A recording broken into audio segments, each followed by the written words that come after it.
একটি ছোট্ট গ্রাম ছিল যেখানে মানুষ সারা দিন মাঠ খামারে ঘাম ঝরাত আর রাতে আরামের ঘুম ঘুমাত। সেই গ্রামেরই এক সাধারণ ঘরে থাকত গোদাবরী, আর তার সঙ্গে তার দুই পুত্রবধূ, পারুল ও নীরজা।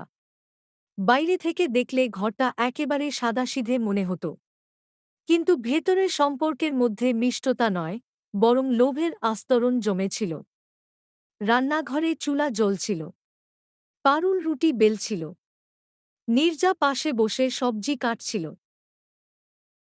নীরজা, আজ তো মনে হচ্ছে সূর্য ওঠার আগেই উঠে পড়েছ। এমন কি ঠিক করেছ যে আজ এত বেশি কাজ সেরে ফেলতে চাইছ? মনে কিছুই না দিদি, শুধু ভাবছি ঘরের কাজগুলো সময়মতো হয়ে গেলে শাশুড়ি মা খুশি থাকবেন আর ঘরেও শান্তি বজায় থাকবে। শান্তি তো তখনই থাকে নাচক্ষণ সবাইকে সমানভাবে বোঝা হয়, নইলে কিছু মানুষ বেশি দেখনদারি করে এগিয়ে যাওয়ার চেষ্টা করে। দিদিসকাল সকালই তো আপনার শুরু হয়ে গেল। এমনিও দিদি আমি দেখনদারি করি না, আমি তো শুধু নিজের কর্তব্য পালন করি। এখন কর্তব্য পালন করলে যদি কারো খারাপ লাগে তাহলে তাতে আমার দোষ কি? এই কথা বলে দুজনেই কিছুক্ষণ চুপ করে থাকে। চুলার আগুন আরও তীব্র হয়ে ওঠে। এখানে নিজের ঘরে গোদাবরী খাটে বসে আছে। কিছু সময় পর পারুল জল নিয়ে আসে। মাজল খান, সকাল থেকে আপনি উঠে বসেননি। আপনার হাঁটুতে আবার ব্যথা শুরু হয়ে গেছে না? ব্যথা তো আছে বউ, কিন্তু তোর হাতের জল খেলে মনটা শান্ত হয়ে যায়। দরজার কাছে নীরজা দাঁড়িয়ে সব শুনছিল এবং সে সঙ্গে সঙ্গে ভেতরে ঢুকে পড়ে। মা, আমি আপনার জন্য সর্ষের তেল গরম করেছি, আজ আপনার পায়ে মালিশ করে দেব। আপনি সবসময় সবার চিন্তা করে থাকেন, এবার একটু নিজের দিকেও খেয়াল রাখুন। ভগবান করুন তোমরা দুজন এমনভাবেই একে অপরের পাশে থেকে দায়িত্ব পালন করো। আমার মন শুধু এটুকুই চায়, আমার পরে যেন এই ঘরটা জোড়া থাকে। পারুল আর নীরজা একে অপরের দিকে তাকায়, আর দুজনের হাসির আড়ালে লুকিয়েছিল হিংসা। এদিকে মাঠের দিক থেকে রাজেশ আর বিজয় কাজ সেরে ফিরতে ফিরতে কথা বলছিল। মাঝে মাঝে মনে হয় ভাই জীবনটা শুধু খাটুনিতেই কেটে যাবে। খাটুনিতে ভয় নেই দাদা, ভয় শুধু এই যে ঘরের সব কিছু ঠিক থাকুক। মা বুড়িয়ে যাচ্ছেন, বউয়েরাও আছে, সব দায়িত্ব আমাদের কাঁধে। হ্যাঁ, ঘরে ঝগড়া না থাকলেই হল, পরিশ্রম আমরা সামলাতে পারব।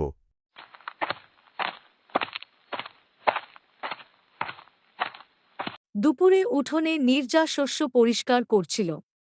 পাশে বসেছিল পারুল। নীরজা, একটা কথা অনেক দিন ধরে মনে চলছে। বলো দিদি, মনের কথা চেপে রাখলে সম্পর্কের দূরত্ব বাড়ে। মা দিন দিন দুর্বল হচ্ছেন। যদি কালকে তিনি গয়না বা ঘরের দায়িত্ব কাউকে দেন তুমি, তো এমনিতেই মায়ের কাছে বেশি থাকো, তাই সেটাই স্বাভাবিক হবে।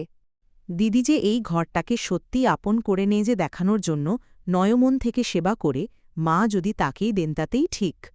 আমি কোনো লোভে মায়ের কাছে থাকি না। সোজাসুজি বলতে চাইছ আমার চেয়ে ভালো। ১ নম্বর লোভী মহিলা। এভাবেই কথা চলছিল, তখন রাজেশ আর বিজয় বাড়ি পৌঁছল।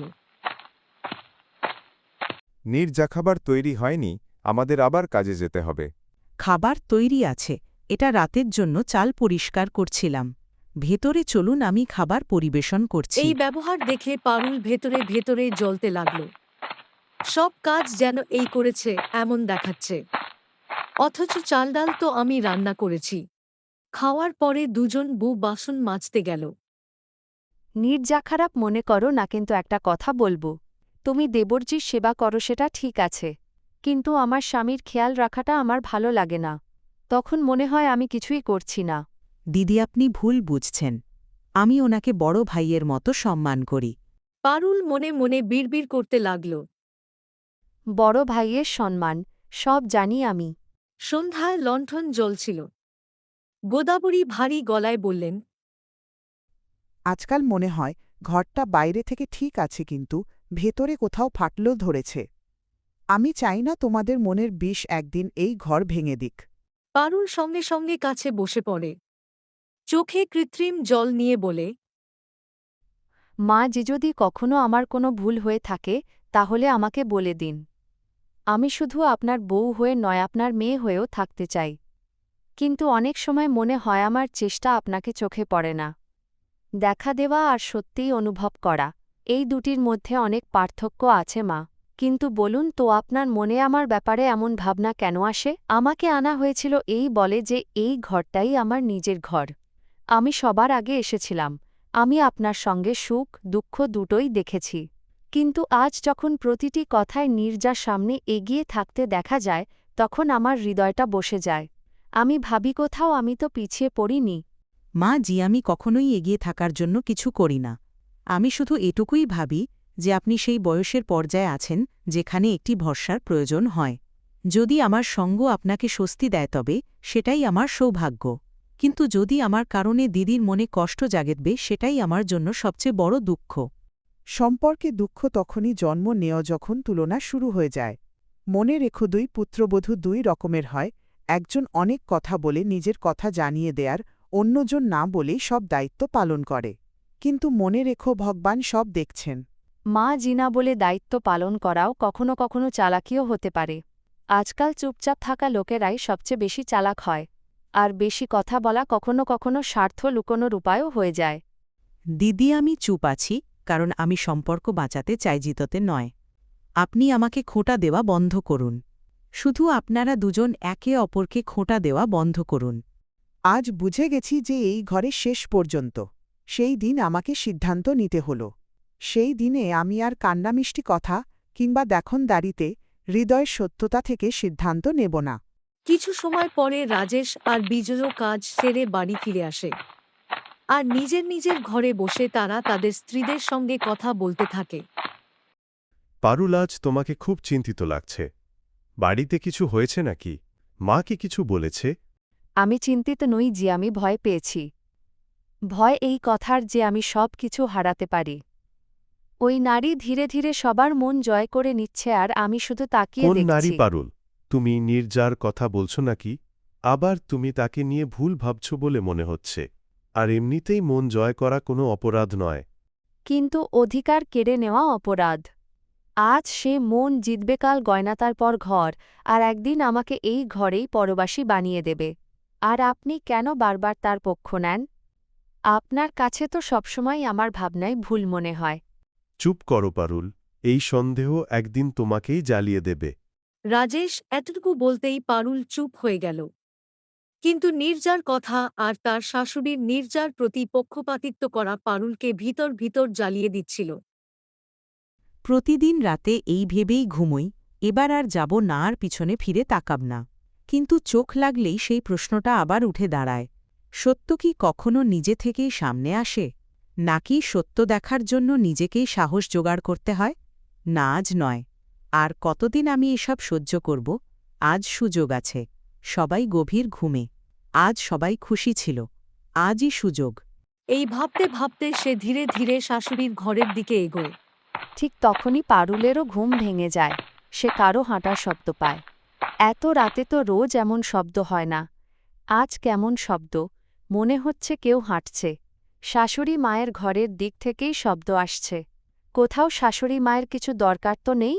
সে গোদাবরীর ঘর পর্যন্ত গিয়ে দেখে নীরজা গোদাবরীর ঘরেই আছে। পারুল দরজার আড়াল থেকে উঁকি দেয়। আজ দুধের দুধ আর পানির পানি হবে। নীরজা সিন্দুকের পাশে বসে ঢাকনা খোলার আগে হাত থামিয়ে নেয়। এটাই সেই সিন্দুক যেটা মাজি কাউকেই কখনো ছুঁতে দেননি। এই সিন্দুকেই এই বাড়ির ভিত্তি লুকিয়ে আছে। এবার সব আমার হাতের মুঠোয়। এবার খুব হয়ে গেছে নীরজা, দিনে চুপচাপ আর রাতে চুরি। এই তো তোর আসল চেহারা। দিদি, আপনি ভুল বুঝছেন। আমি চুরি করতে আসিনি। আমার মনে কিছু প্রশ্ন ছিল, তাই। এই কথা বলতে বলতেই গোদাবরীর ঘুম ভেঙে যায়। এগুলো কি হচ্ছে আধরাতে আমার ঘরে? আর তোমরা দুজন এখানে কি করছো? গোদাবরীর ঘরে হইচই শুনে রাজেশ আর বিজয় সেখানে চলে আসে। সবাই ঘরে জড়ো হয় আর অবাক হয়ে নীরজার দিকে তাকিয়ে থাকে। পারুলের মুখ থেকে নীরজার সম্পর্কে এসব শুনে রাজেশ, বিজয় আর গোদাবরী কেউই বিশ্বাস করতে পারছিল না। এ চুরি করতে এসেছে গয়না আর জমির কাগজ নিতে। সবাই কথা বলতে থাকে। হঠাৎ নীরজা চেঁচিয়ে ওঠে। তোমরা সবাই দোষী। তোমরা আমার বাবা মাকে আমার থেকে কেড়ে নিয়েছ। গোদাবরী ভারী কণ্ঠে বলেন, থামো। নীরজার রাগের কারণ আমি জানি। তিনি বলেন কিভাবে ঋণের কারণে ভুল বোঝাবুঝি হয়েছিল, কিভাবে এক জমিদার প্রতারণা করেছিল, কিভাবে নীরজার বাবার মৃত্যু হয়েছিল। গোদাবরী সিন্দুক খুলে কাগজ দেখান। নীরজা দেখে সেখানে তার বাবার জমির কোনো উল্লেখ নেই। নীরজা ভেঙে পড়ে কাঁদতে থাকে। বিজয়, রাজেশ, গোদাবরী সবাই নীরজাকে আরেকটা সুযোগ দেয়। অতীত ভুলে যাও। এখন তোমার নিজেরা তোমার পাশে আছে। শেষে এই ঘরের মানুষ একে অপরের অনুভূতি বুঝতে শেখে। লোভ, হিংসা আর ষড়যন্ত্র ছেড়ে দুজন বুই এই ঘরকে মন থেকে আপন করে নেয়।